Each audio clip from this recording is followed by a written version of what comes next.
ini memang perlu ada sekufu ya. Wankihul akifa wankihu ilaihim, nikahilah al-akifa orang-orang yang sekufu. Sekufu itu satu level ya, agama. Dan saya sampaikan al-kafa'atu hiya ad-din. Yang dikatakan sebagai sekufu itu adalah agama, itu nomor utama. Kedua, setelah agama juga ya masalah sosial. Sosial itu di bawahnya adalah masalah ekonomi, pendidikan. Penting, sangat penting, sangat penting. Kalau Rasulullah dengan Khadijah itu sekufu, itu sekufu. Rasulullah itu dari Quraisy, subhanallah. Stratanya Quraisy. Quraisy itu strata kaum yang sangat tertinggi di Arab, yang paling tinggi adalah Quraisy. Dan orang yang sekufu, yang levelnya yang sangat layak untuk mendampingi Rasulullah, karena Rasulullah ini akan menjadi nabi, adalah Khadijah. Ulama ahli sirah mengatakan satu-satunya wanita Arab, wanita Quraisy di Mekah waktu itu yang layak bersanding dengan Rasulullah adalah Khadijah. Dan bahkan nanti banyak sekali laki-laki yang ingin melamar Khadijah. Khadijah usia 40. Dan usia 40 itu subhanallah usia matang. Mohon maaf, para nabi diutus ketika usia 40. Kematangan fisik itu 40. Kematangan karakter 40. Kematangan finansial biasanya 40, usia 40 gitu. Jadi ketika dikatakan Rasulullah tidak sekufu dengan Khadijah, sekufu. Rasulullah sekufu. Dan sehingga nanti kita lihat di dalam maharnya pun itu kan 20 unta muda. Dari mana? Dari itu artinya secara finansial memang Rasulullah sangat mampu. Rasulullah sangat mampu. Nah itu, dan dari segi sosial sangat sekufu. Dari usia nggak masalah, tidak masalah usia. Perbedaan usia yang terpaut, seumpamanya Rasulullah 25, Khadijah 40, 15 tahun, tidak ada masalah. Karena Khadijah wanita yang subhanallah diinginkan oleh seluruh laki-laki di Mekah pada waktu itu. Tidak ada yang terima. Bahkan dari segi finansial juga Khadijah adalah wanita yang terkaya di zaman itu di suku Quraisy di Mekah. Disebutkan dalam sejarah 2/3 kekayaan Mekah dimiliki oleh Khadijah, sekufu. Itu poin pertama. Poin yang kedua adalah Zaid bin Harithah dengan siapa tadi? Zaid bin Harithah menikah dengan Zainab binti Jahsh, Ustaz. Ini falamma qada Zaidun watraha zawajnakaha. Ini ada di dalam Al-Quran. Zainab binti Jahsh ini, Zainab binti Jahsh itu masih keturunan Quraisy, masih sepupuan dengan Rasulullah SAW. Sementara Zaid bin Harithah ini adalah hanya mantan budak. Ya, jadi dari segi strata sosial juga di bawah. Ketika menikah dengan Zainab binti Jahsh itu hanya bertahan 1 tahun. Kenapa bertahan hanya 1 tahun? Karena tidak sepadan, tidak sekufu. Dan kita tahu ya, orang-orang Quraisy itu bagaimana tokoh itu cara berbicara, ya kan, finansial seperti apa, berinteraksi seperti apa, itu berbeda tentunya. Katakan kalau hari ini adalah level tertinggi dari strata sosial, sementara Zaid adalah level terbawah dari strata sosial karena budak. Ya, kemudian diangkat menjadi putra angkat Nabi, ya, kemudian di akhir dihilangkan tabani, putra angkat itu dihilangkan dalam Islam, anak asuh lah kalau hari ini, bolehnya gitu ya. Kalau anak angkat itu tidak boleh.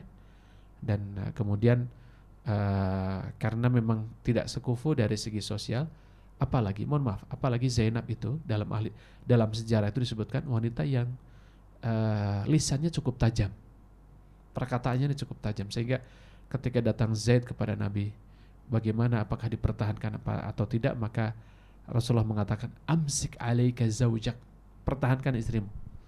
Tapi setahun sudah berlalu tidak bisa dipertahankan, maka ya falamma qada Zaidun watarah zawajnakaha, kemudian terjadi adalah perpisahan. Setelah perpisahan ini iddahnya selesai, kemudian zawajnakaha, kami nikahkan Zainab ini kepadamu wahai Nabi. Ya, ini mengandung syariah juga. Setiap perilaku yang dilakukan oleh Rasulullah itu ada nilai syariah. Nilai syariah ada dua. Yang pertama adalah menghilangkan tabani. Tabani itu anak angkat itu dihilangkan dalam Islam. Yang ada adalah anak asuh sih boleh, mengasuh anak orang lain gitu ya. Kita asuh, kita didik, kita berikan fasilitas, itu namanya anak asuh. Yang kedua adalah yang namanya anak asuh, istrinya ya itu boleh setelah berpisah boleh dinikahi. Jadi sekali lagi untuk syariat. Itu sehingga kesimpulannya adalah kufu itu sangat penting. Bagaimana kita akan menikahi wanita yang level pendidikannya lebih jauh dari kita? Maka memang ini kalau bisa cari yang sekufu. Kalau tidak, diajak diskusi. Ini seperti apa? Ya kan, kedepannya akan seperti apa? Kalau ini karakternya adalah karakter wanita yang betul-betul nurut, taat, is okay, tidak ada masalah. Maaf ya muskilah, gitu ya. Tapi kalau kita lihat karakternya adalah karakter yang ya biasa, tidak level ketaatannya juga biasa, maka lebih baik jangan. Gitu ya. Banyak akhwat-akhwat yang inilah sekufu dengan Anda, dengan antum insyaallah.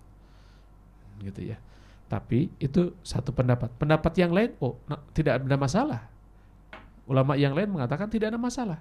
Yang dimaksud sekufu di sini adalah sekufu dalam agama, sama-sama muslim dan muslimah, sama-sama soleh dan solehah, tidak ada masalah. Saya berpendapat, kita melihat dulu. Kalau memang dia juga solehah, terus kemudian poin kedua juga bagian dari wanita yang taat, sangat-sangat taat. Yang ketiga juga punya visi misi perjuangan yang jelas. Setelah pernikahan seperti apa, itu tidak akan ada masalah. Tidak akan ada masalah insyaallah. Selama visi misi setelah pernikahannya sama. Baik itu Ustaz. Mungkin ada satu pertanyaan lagi Ustaz ya. Silakan. Assalamualaikum Ustaz, izin bertanya bagaimana adab mencari calon suami dengan tetap menjaga rasa malu? Apakah bagi wanita hanya menunggu saja? Padahal Ustaz. Wanita hari ini jangan hanya menunggu, tapi harus proaktif. Proaktif itu tidak ada salahnya. Tidak ada salahnya. Bagaimana proaktif? Menawarkan diri. Sebagaimana Khadijah menawarkan kepada Rasulullah SAW. Menawarkan diri Pak, iya, tapi lewat orang yang dipercaya.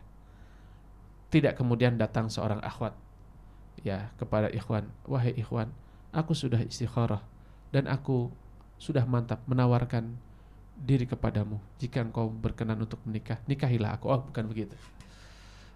Menawarkan diri di sini adalah ada perantara. Siapa perantaranya? Bisa jadi temannya, teman si ikhwan ini.